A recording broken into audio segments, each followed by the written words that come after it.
Você já se perguntou o que aconteceu com Jesus nos 3 dias, entre sua morte na cruz e a gloriosa ressurreição? Para onde ele foi durante esse tempo misterioso? Se você quer descobrir o que a Bíblia e a tradição cristã revelam sobre esses momentos cruciais, fique conosco até o final e não se esqueça de se inscrever no canal para mais conteúdos como este. O que aconteceu com Jesus nos 3 dias que se passaram entre sua morte e sua ressurreição? Para onde ele foi durante esse período?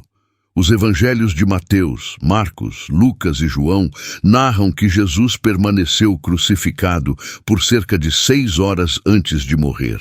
Em seus momentos finais, ele pronunciou as célebres palavras: "Está consumado", conforme descrito em João 19, versículo 30. Em seguida, inclinou sua cabeça e entregou o Espírito. Após sua morte, o corpo de Jesus permaneceu brevemente na cruz até ser removido e preparado para o sepultamento por José de Arimateia, que contou com a ajuda de Nicodemos, um seguidor de Jesus. 3 dias depois, seu corpo foi reunido ao Espírito e ele ressuscitou dos mortos. Após a ressurreição, ele apareceu primeiro a Maria Madalena e, posteriormente, a outros discípulos antes de ascender aos céus. Contudo, muitos ainda se questionam sobre o que ocorreu nos 3 dias entre a sua morte e a sua gloriosa ressurreição. Para onde Jesus foi? O que ele fez durante os 3 dias entre sua morte e ressurreição?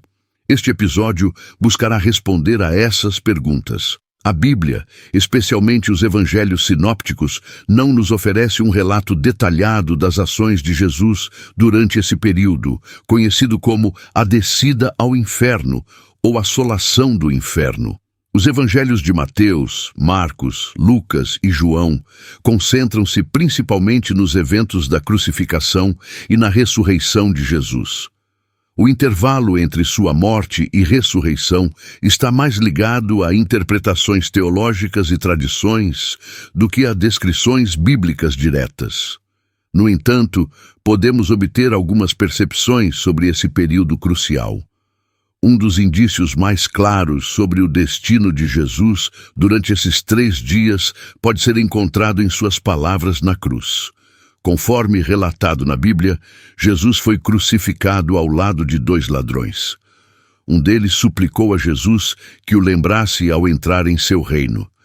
Isso é registrado em Lucas, capítulo 23, versículo 42. A isso, Jesus respondeu: "Em verdade te digo que hoje estarás comigo no paraíso." Isso sugere que, após sua morte, Jesus foi para o paraíso ou para o céu. Isso faz sentido, pois ao morrer, ele entregou seu espírito nas mãos de Deus. Como sabemos, tal lugar só poderia ser um de bem-aventurança e amor eterno, o céu. No entanto, há um outro relato intrigante sobre o destino de Jesus, registrado em 1 Pedro 3, versículo 18 a 20. Esse trecho afirma: "Pois também Cristo sofreu pelos pecados, o justo pelos injustos, para conduzir-nos a Deus, sendo morto no corpo, mas vivificado no Espírito, no qual também foi e pregou aos espíritos em prisão, que foram desobedientes nos dias de Noé, quando Deus aguardava com paciência enquanto a arca era construída. Nela, apenas algumas pessoas, 8 ao todo, foram salvas por meio da água." Esse texto pode ser interpretado de 2 maneiras. A primeira interpretação sugere que, em algum momento entre sua morte e ressurreição, Jesus desceu ao inferno, ou Hades, e fez uma proclamação aos espíritos que lá estavam aprisionados. Sob essa perspectiva, os espíritos que Jesus abordou poderiam ser demônios, seres humanos ou até mesmo anjos rebeldes. É possível que os espíritos mencionados no texto sejam anjos caídos, aprisionados por terem desobedecido à lei de Deus, juntamente com Lúcifer, que os enganou e os levou à rebelião contra o Criador. A menção ao dilúvio nos dias de Noé sugere que essa violação ocorreu antes desse evento. Embora o texto não nos revele exatamente o que Jesus disse aos espíritos aprisionados, é pouco provável que tenha sido uma mensagem de redenção, pois, de acordo com Hebreus 2, versículo 16, os anjos não podem ser salvos. Assim, é mais plausível que Jesus tenha proclamado sua vitória sobre Satanás e seus seguidores. Sob essa interpretação, Jesus desceu ao inferno para anunciar seu triunfo e declarar sua vitória sobre a morte e sobre Satanás. Outro trecho bíblico que menciona o destino e as atividades de Jesus durante os 3 dias entre sua morte e ressurreição está em Efésios capítulo 4, versículo 8 a 10. Por isso é que se diz: subindo ao alto, levou cativo o cativeiro e deu dons aos homens. Ora, que significa subiu, senão que também havia descido às partes mais baixas da terra? Aquele que desceu é o mesmo que subiu acima de todos os céus para encher todas as coisas. Como Paulo escreveu, citando o Salmo 68, versículo 18, quando Jesus subiu ao alto, ele levou consigo muitos cativos. Isso é frequentemente interpretado como o momento em que Jesus, após assegurar a salvação na cruz, reuniu todos os redimidos que estavam no paraíso e os conduziu à sua morada definitiva nos céus. Entre esses redimidos estavam figuras como Abraão, Davi, Josué, Daniel, Lázaro, o ladrão na cruz e muitos outros que, anteriormente, foram justificados pela fé.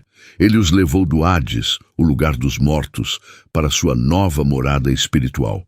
Outra forma de interpretar Efésios 4 é que durante os 3 dias entre sua morte e ressurreição, Jesus derrotou e aprisionou nossos inimigos espirituais, o diabo, a morte e a maldição do pecado.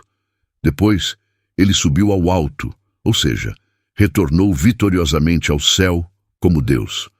Essa interpretação também encontra apoio em Mateus, capítulo 12, versículo 40, que diz: porque assim como Jonas esteve 3 dias e 3 noites no ventre do grande peixe, assim o Filho do Homem estará 3 dias e 3 noites no coração da terra. Assim como Jonas foi um sinal para os ninivitas. Mateus 12, versículo 39. A morte e ressurreição de Jesus são um sinal para todas as gerações.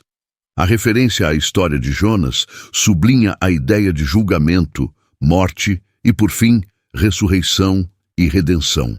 A jornada de Jonas simboliza esses elementos essenciais da missão salvadora de Cristo, conforme descrito em 1 Coríntios 15, versículo 3 a 4. Assim como Jonas foi enviado aos ninivitas para chamá-los ao arrependimento, Jesus veio ao mundo para convidar todos ao arrependimento e à fé nele, conforme Lucas 5, versículo 32. Durante os 3 dias e 3 noites em que esteve no túmulo, acredita-se que Jesus proclamou sua vitória sobre os espíritos aprisionados, como mencionado em 1 Pedro 3, versículo 19.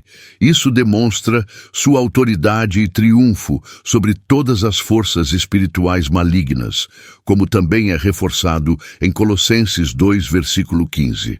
Jesus não estava inativo nesse período. Ele estava declarando sua vitória e autoridade supremas. Ao retornar vitorioso ao céu, Jesus cumpriu a profecia de Salmo 68, versículo 18, mencionada em Efésios 4, versículos 8 a 10, que fala sobre sua ascensão e a concessão de dons aos homens. A ascensão de Cristo ao céu não foi apenas um retorno ao seu estado glorioso, mas também um ato de soberania e triunfo sobre todos os poderes e autoridades celestiais, conforme Efésios 1, versículo 20 a 21. Assim, os 3 dias e 3 noites que Jesus passou no coração da terra são fundamentais para compreender a plenitude de sua obra redentora. Jesus enfrentou a morte, declarou sua vitória sobre o mal e ressurgiu triunfante, oferecendo salvação a todos os que creem nele, conforme Romanos 10, versículo 9. Isso destaca o poder incomparável de Cristo e sua vitória final sobre a morte, garantindo a esperança da ressurreição para todos os crentes, como descrito em 1 Coríntios 15, versículo 20 a 22. Embora os detalhes exatos do que aconteceu durante os 3 dias entre sua morte e ressurreição não estejam claramente definidos nas Escrituras, e várias tradições cristãs apresentem perspectivas diferentes sobre o assunto, temos as próprias palavras de Jesus como orientação. Quando ele disse, "Hoje estarás comigo no paraíso", ele nos deu a certeza de que, após proclamar sua vitória sobre a morte e completar a obra de redenção, Jesus foi ao paraíso. Isso nos dá confiança e esperança na promessa da vida eterna. Se essa mensagem tocou o seu coração, deixe seu comentário abaixo e compartilhe suas reflexões. Queremos saber o que você pensa sobre o destino de Jesus nesses 3 dias cruciais. Não se esqueça de curtir, se inscrever no canal e ativar o sininho para não perder nenhum conteúdo. Juntos, vamos continuar explorando a verdade da Palavra de Deus. Lembre-se das palavras de João 11:25. Eu sou a ressurreição e a vida. Quem crê em mim, ainda que morra, viverá. Que essa promessa seja nossa força. Até a próxima.